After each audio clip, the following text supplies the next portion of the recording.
Mark Caro, and welcome to episode 145 of Caropop. This is a very special Caropop episode because its genesis came out of a conversation with a Caropop guest just a few weeks ago. When I was talking with guitarist Jimmy James of Parlor Greens and the True Loves for episode 143, he cited Steve Cropper of Booker T and the MGs as a key inspiration for his playing. This makes sense. When you listen to James's work with the organ trio Parlor Greens, and before that, the Delvon Lamar organ trio, you hear how he, like Cropper, is a rhythmic guitarist who never overplays, yet when the moment is right, can make your head spin. I told James that I'd love to hear him interview Cropper, and he said that would be a dream come true. As it so happens, the 82-year-old Cropper and his band, The Midnight Hour, have a new album coming out August 23rd called Friendlytown. It features performances by Billy Gibbons of ZZ Top and Brian May of Queen, and of course, it spotlights that wonderful Steve Cropper guitar. In the summer of 2023, Cropper was my guest for Caropop episode 93. Though our focus mostly was on Otis Redding and the late soul singer's music that Cropper produced and often co-wrote. This time I pitched the idea of Jimmy James talking with Steve Cropper, guitarist to guitarist, generation to generation. James is a real student of funk, soul, rock, and blues guitar and loves Cropper's guitar playing not just on Booker T and the MG's hits, such as Hip Hugger, Time Is Tight, and Green Onions, but also on songs such as Johnny Taylor's 1968 hit Who's Making Love and Wilson Pickett's In the Midnight Hour, which Cropper co-wrote. Cropper here also talks about his work with Sam and Dave and Otis Redding. James, with his Fender Jazzmaster in his lap, plays some of his own riffs as well, including his Cropper-esque turn on the new Parlor Green song, West Memphis. This conversation begins with Jimmy James and I talking about Cropper's work, and then Cropper comes in and everything goes to another level. It's such a treat to hear these two guitar greats swap insights about playing guitar in an organ-led band, how they come up with their parts, and how they approach their work. They have amazing stories to tell about some of the greatest music ever made. Please enjoy this Caropop conversation with Steve Cropper and Jimmy James. One of the songs I remember listening to that Steve Cropper played on was my first inclination to him was Who's Making Love by Johnny Taylor. And I was 6 years old. And my taste at 6 was pretty much a trip because I liked what, my mother and my great aunt and all them were playing. Because I remember my great aunt used to drop me off to class, to the kindergarten, right, in the morning. And that song, I remember that song being on the radio. And I just remember hearing it like,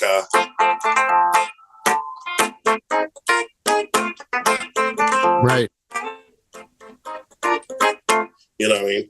And that song stuck to me as a kid. So it was just like, and it's in my mother's record collection. I still have all her records, my grandmother's records, all that, And so it was a lot of just hearing that. And then, she had the Otis Redding stuff, she liked These Arms Are Mine, and stuff like that, And that was another one. Of course, Steve Cropper played on that one. Right. But it was just a lot of that stuff, and just listening to what he played, and then of course come now West Memphis, and it's just that, that which you could probably compare to, what I mean? Right. You probably compare to Soul Man, and so even though I wasn't thinking about it, but it was, in the back of the psyche, and stuff like that. And so, but yeah, and my mother being funny because she was a big Sam and Dave fan too, and hearing, what's that? Let me see if I can remember it. Play it, Steve. Yep.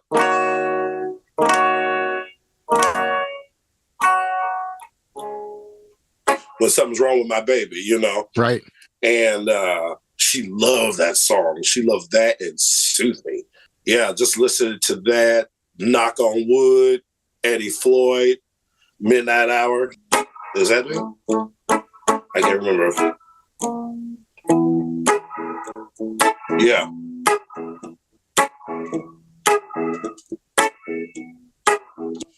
In the Midnight Hour, I know he co-wrote, I think he co-wrote that too, and stuff like that.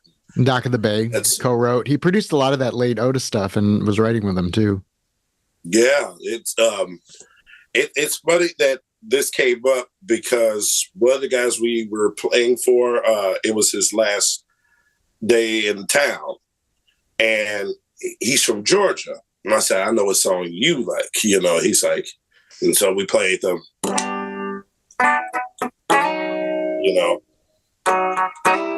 doing that, and, but we had to do sit on the dock of the band. I was trying to double both parts, like trying to play the acoustic guitar part, and then I was like, I'm leaving one out because I got to do this. And so it was like,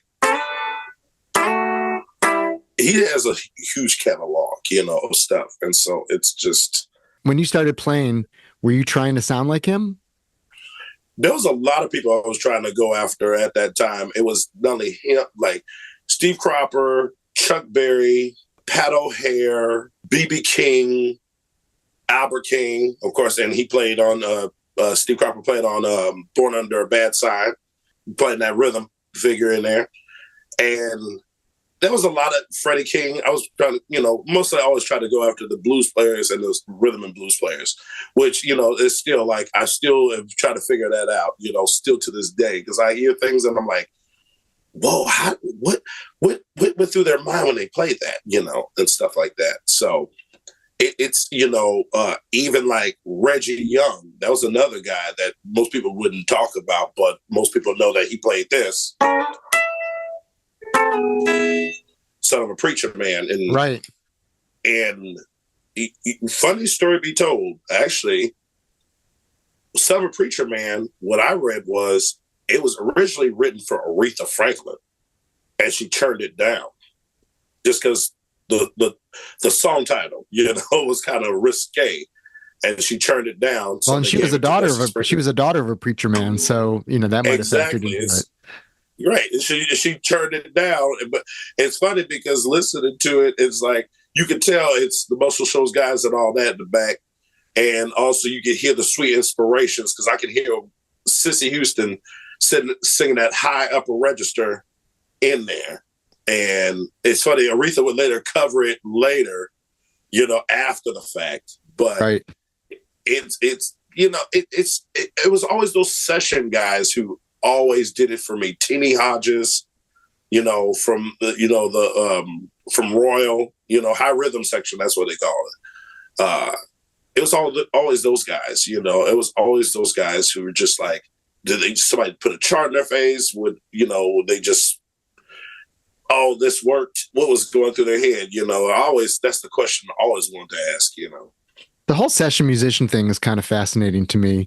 I mean, Booker T and the MGs backed so many, they were just the house band for Stax, so they're playing on all those Sam and Dave and Otis Redding and everything else, but then they're doing their own stuff too, in their own Booker T and the MGs. And so songs. So you have like these sessions where you're trying to do the best thing for this artist, but then, while also still being creative. And then you have the stuff that you're doing on your own. And you've done this too. It's like, are you approaching the material differently when you're in one mode than the other? I would say so, because it's like the thing that I would throw out there is you're there to serve the music and not yourself. What is best for the artist, and it's funny because Booker T and the MGs was one of the very few studio bands that were able to make their own album and go on tour. Right. Like, the Stax Volt tour they did in Europe, that clip of all that stuff was off the top, like, just listening to it. And then, when they backed up Otis Redding and Monterey Pop, it's like the two best people, like, at that time, it's like, imagine being in that room and it's like, okay, Otis comes out there with Sam Cooke's Shake, and then Jimi Hendrix is just returning to America. It must have just been mind-blowing at that time to hear that. And I love that Otis got up there. He said, I'm going to do this song that a little girl took from me, but I'm going to do it my way. And he was talking about Aretha. Right, just going back to respect. And, and I'm sure his family's still living off the royalties off of that, but imagine in 1967 when it was at that time, to see that Otis just doing that, Janice doing her thing. I mean, Mamas and Papas, I mean, the list could go on and on and on. And it's just incredible. And I love watching that Otis Redding clip because I like when they do do These Arms Are Mine, and then he hits the stop. He's like, he asks them, do that one more time, and they're like, ba, ba. Let me do that one more time, ba, ba, and they kept doing it, and then he settles it back down again, and it just watching that, between that and watching a lot of those clips, because I love watching a lot of those clips, Absolutely. stuff like that. Even I picked up the Criterion Collection Blu-ray of that, the Monterey Pop recording, and it's got like of the film, and it's got a separate disc which just has the full Otis on there. I've been loving you too long. It's crazy on there too. Right. And that's what I meant. I'm sorry. Loving You Too Long. That's the one I meant. I'm sorry. I said These Songs Are Mine. That's the one he was playing. It's Caro. Hey, Steve. I was just talking with Jimmy James from this band Parlor Greens and True Loves, and before that, also the Delvon Lamar organ trio, and just fantastic guitarist. And we were talking about, he's talking about you as an influence a few weeks ago. And then I knew you had a new record coming out, Friendlytown. I was like, well, maybe I could figure out a way to get him to talk to you about what you guys do. And I could just sort of moderate and sit back and enjoy you two, awesome guitar players talking to each other. So Jimmy, Steve, you are hereby introduced to each other. Hello, Mr. Crawford. There you go. Hey, Jimmy. How you doing, man? I didn't know you were such a fan. That's great. Appreciate it. Yeah. No, I'm a huge fan. Like I have, I'm really shy and nervous right now. But I was just talking. I was listening to a track you did with the Astors. You did a song called Candid. Right. And I was like, I listened to that a lot. And I think also you played on Who's Making Love by Johnny Taylor. Sam and Dave, Johnny Taylor, the stuff you played on with Rufus Thomas. I love it. I always said that Johnny Taylor's one of the best singers in sex ever signed. Yeah. He might be better than others. They said he's better than others. I said, well, he didn't sell more records than others, but he might have been a better singer than others. Others is not a singer. He was a groove. He could better than anybody. But he also could carry a tune, too. He was a good pitch man. He could run across the stage and never lose a note. I was telling Mark when I was about 6 years old, my great aunt used to play Johnny Taylor. She used to play that album.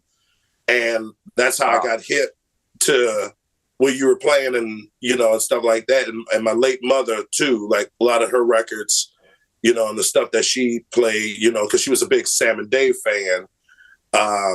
Listened to a lot of Carla Thomas, Rufus Thomas, Walking the Dog was one of the songs I used to at least try to attempt to play, just like listening to it. And I was telling Mark in the group, the Parlor Greens, subconsciously, I like, what are your, I guess I hear this all the time because one of the tunes we play is called West Memphis. And the part, if you don't mind, I'll play it. You can probably tell me what you think, but I have to play this part that's like, and I play this, you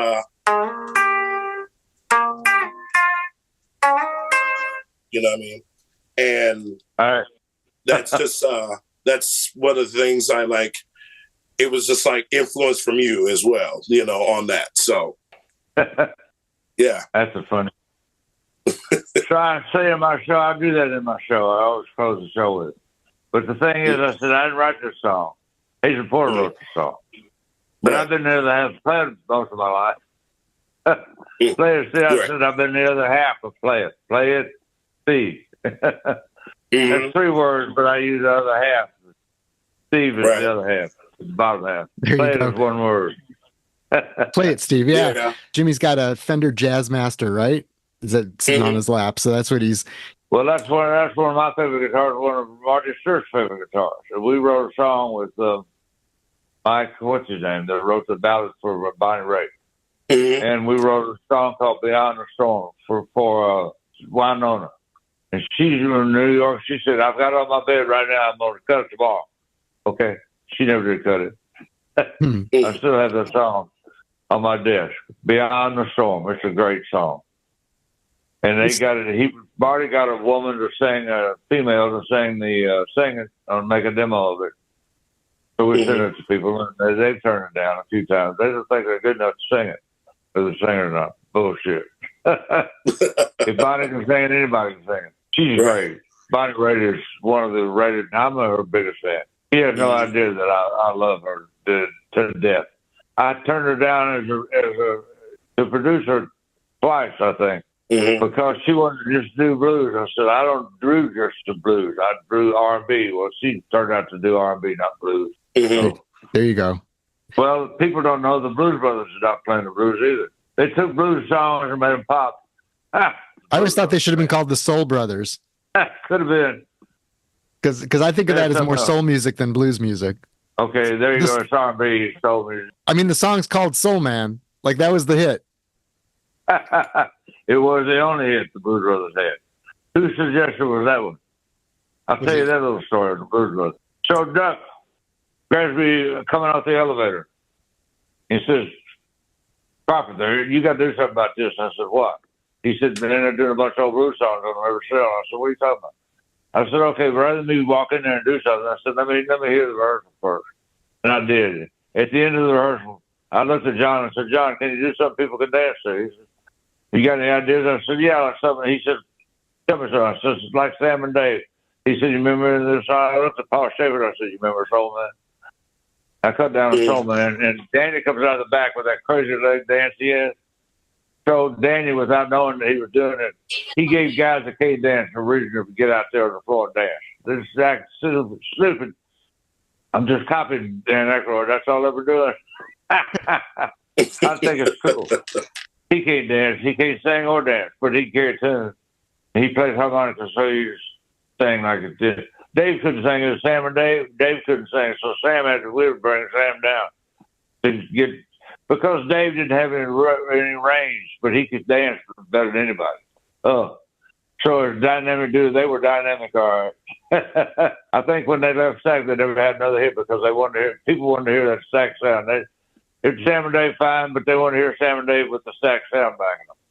It is amazing how Sam and Dave didn't have hits beforehand or afterwards, and it was only the magic with you guys. So there was magic there, and after Dave died, Sam went back up. He quit singing the hits so much. He sang them way up. It's like Soul Man. He's got it up to B flat now.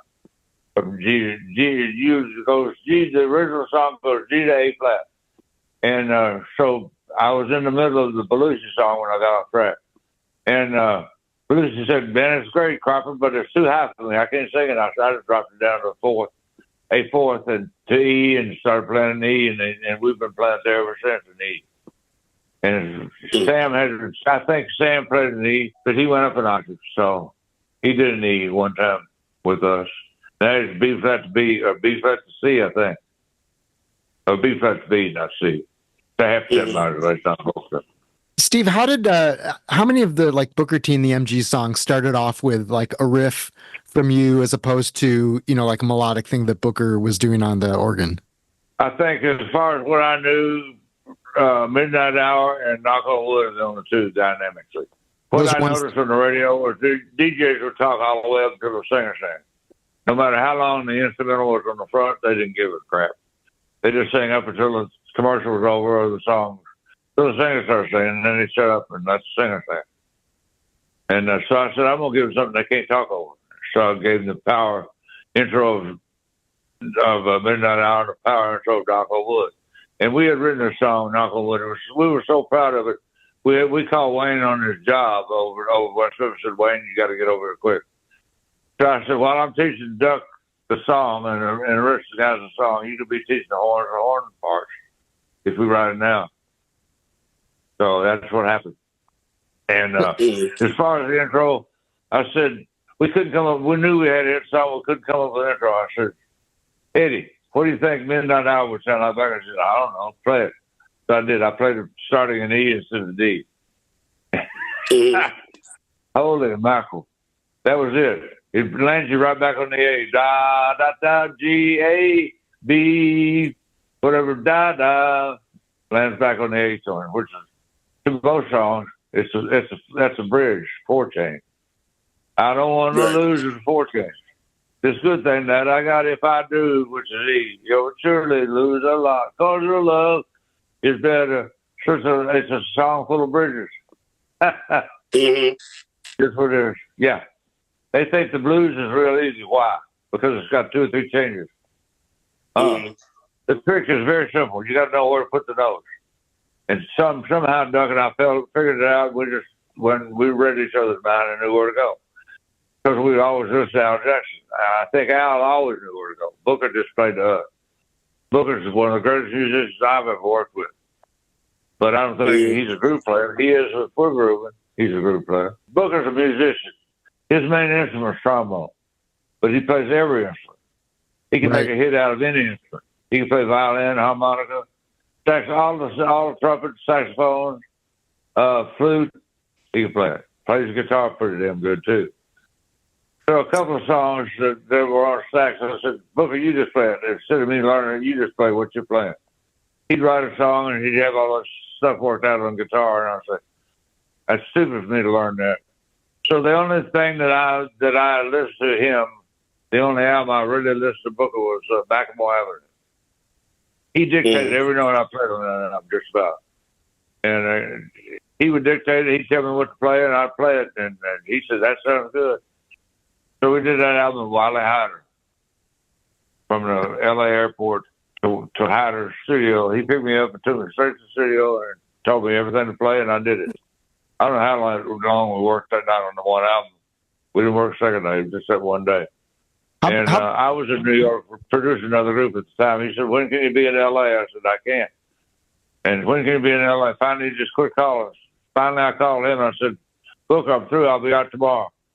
He said, well, come on out. And I did. From New York, you got there. If you left in the morning, you got there in the afternoon or late in the afternoon. It's about a 5 or 6 hour flight anyway, even though you get some time back.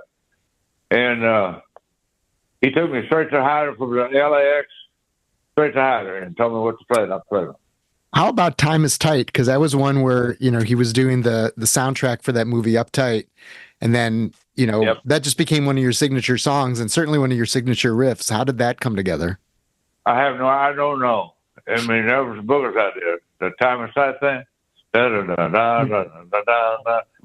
riff was the same as Can't Turn You Loose. And we had a couple of songs that had that kind. It was more of a bass line than it was a guitar line. Except the intro and a couple of things in the song. I think I told you last time that my older daughter, who's now 22, when she was like just weeks old, the thing that would calm her down would be I'd put on Time is Tight and rock her to that beat in front of the speaker. Great. And that was what I got. And if we weren't home, I would just sing it to her. I'd just go do do do do do do do do do do. But I was singing your part, so it worked.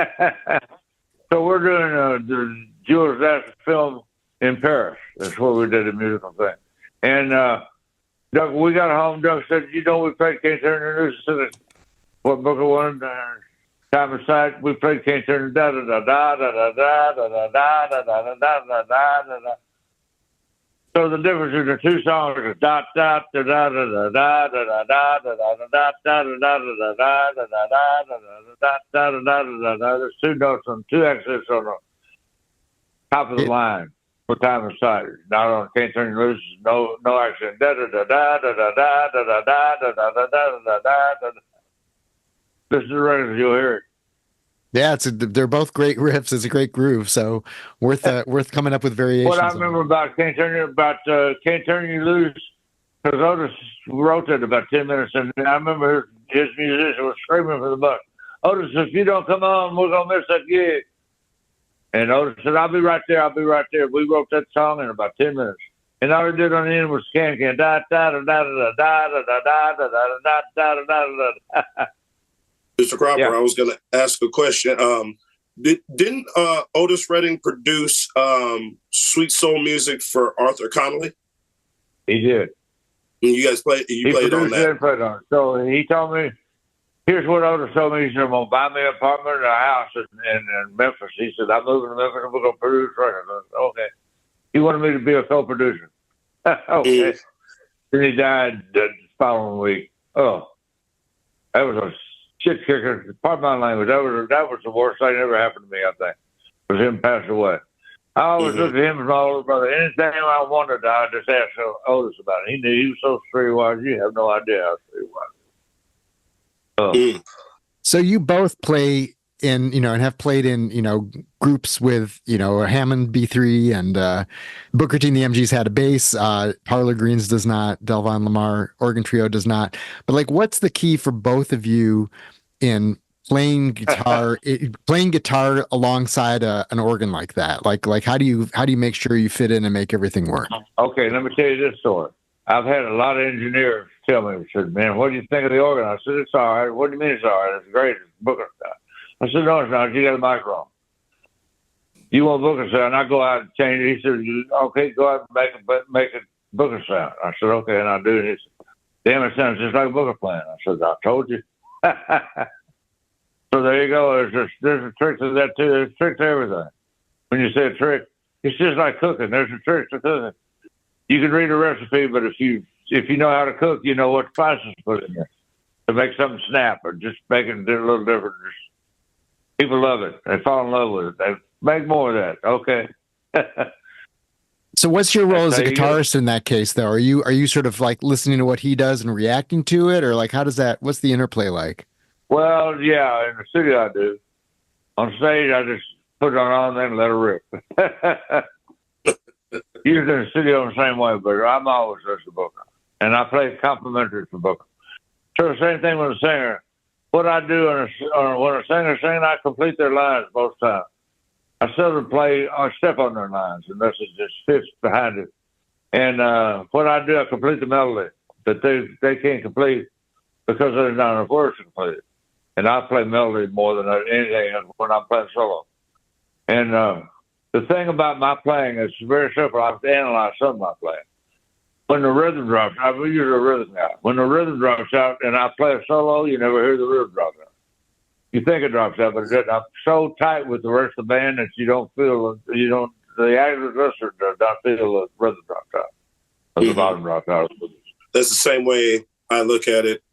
Like I look at the music bigger than myself, of course, and I agree with you, Mr. Cropper, is like I just try to compliment and not even try, just do it. I just, compliment with the singer or do a call and response with them, and just try to stay out the way and not be in the way. And so that's how I've always approached it, from listening to a lot of, the sessions that you've done and just various stuff, just over that, it's just like, I just want to sit and cut and just play the part. Well, most of the stuff that we're known for, we just fucked up on it. We were flying by the zero pants. We didn't know what we were doing. Right. So Tommy Dow, we fell in love with Tommy Dow when he come down from New York as an engineer or whatever. So he used to give everybody in the band a set of the lyrics so they know what they're playing about. And I've always thought that too. I said, you just listen to the lyrics of a song and you start trying to play something that sounds like the lyrics of the song. Mm-hmm. Yeah. Yeah, because that's usually a lot of the stuff that I listen to always does. Like even you do that, you're a winner in my book. You're a winner if you're doing that. That's great. So if there's ever a trick, that's what it's all about. I play to the singer. Always listen to the singer and the other band members. And most of the guys, I can prove this in one way. We were doing a session at Sunset Sound, I think, and they were so proud of their new sound system or their new headphone system. So it wasn't happening. So the producer says, "Let's take a break and then we'll go get something to eat and come back and try it again." So I stayed instead of going to eat with him. And I went into the control room. I said, "Engineer, can you put that last track back up?" He said, "You want to hear that?" I said, "You damn right I do." He said, "Okay." So he puts it up and it's, it's pretty crappy. So I go around to every phone. There's nothing in there but Mo Me. Mo Me, Mo Me. There's more guitar, more piano, more bass, more drums, more everything. And I said, "There's your problem, your new sound system. Everybody's individually can turn themselves up. All they want to hear is themselves. Now, you got everybody to listen to the other band, then you got a groove. Then you got something that's happening as a unit. If you just let musicians on their own, most of them, Jimmy, most of them will just play it to themselves. Right. Yeah. If you play to the singer or either way, both. If you play to the singer and the band, you know you're doing the right thing, I think. That's separate sense of players from real musicians. Right. I hear that. Like I hear that a lot in a lot of tracks that I hear sometimes, like when they put up and the music stands even on its own, and then putting a singer in there and it blends just well. Cause it's more about sitting in with the groove and sitting in with how the music is supposed to be, and feeling it, and then that's the thing. I like playing in the same room, which I know that's different now, these days where it's just like people come in, they do one thing, they do another. But it's when you're in the same room with each other, it makes so much of a difference, and so much because you're all in the same, you're feeling it together, and you're breathing together, and that sort of thing. Absolutely. And, and I hear that like with the bands, like band I just played with, like the Parlor Greens and my other group, the True Loves, which has horns and stuff, is that we play together, and that's like, I wouldn't want to be able to like, hey, let's cut this on another time. I mean, because truth be told, I don't really like doing overdubs because it's not my thing. I like, if I can play it, the studio should be able to play it live, the same way as you do it in the studio. When we started a stack, you couldn't fix anything. Why? Right. It had to be done on the take. It had to be a mono on the take. There was no stereo on those takes. It was just mono only, and it had to be right.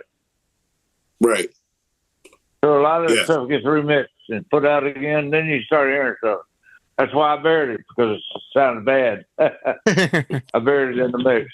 If a guy was playing rad, I just, when I mixed it or whatever, I just buried the crap out of it. And you used to do that. Nowadays, you can't do that with the new technology. Because Pro Tools and that stuff, here's everything.